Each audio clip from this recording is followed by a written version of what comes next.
அது ஒரு காமெடி. அதுல வேற இப்ப எல்லாத்துலயும் sugar free, soap sugar free ஆமா, பேஸ்ட் சுகர் ஃப்ரீ ஆமா, ஒரு ஹெல்த் ட்ரிங்க்ஸ் சுகர் ஃப்ரீ ஆமா. இப்பெல்லாம் ஒரு டிபார்ட்மெண்டல் ஸ்டோர்ல போய் சுகர் ஃப்ரீன்னு போட்டா வாங்கிக்குவீங்க. அவ்வளவு காமெடி பண்ணிட்டு இருக்காங்க. இதுல வேற புதுசா ஆரம்பிச்சிருக்காங்க திருப்பூர்ல பனியன் சட்டி கம்பெனி எல்லாம், சுகர் ஃப்ரீ பனியன் சுகர் ஃப்ரீ சட்டி வாங்கி மாட்டி சுத்திட்டு இருங்க.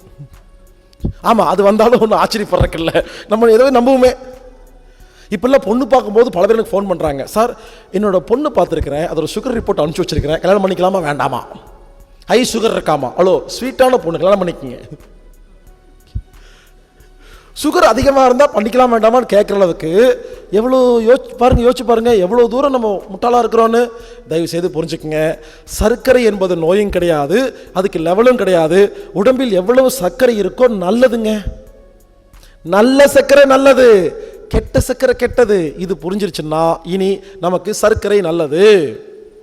அதனால சர்க்கரை நோய் உள்ளவங்க நான் சொல்ற மாதிரி இனி சர்க்கரையை சாப்பிட்டுட்டு நல்ல சர்க்கரையை உள்ள அனுப்பிச்சு இன்சுலின் கிடைக்க வச்சு செல்லுக்குள்ள அனுப்பிச்சிட்டு மிச்சத்தை கிளைக்கோஜனா சேமிச்சு வச்சிங்கன்னா நீங்கள் சாப்பிட்ற மருந்து மாத்திரையை கொஞ்சம் கொஞ்சமாக கம்மி பண்ணி 6 மாதத்தில் நிறுத்தி வச்சிடலாம்.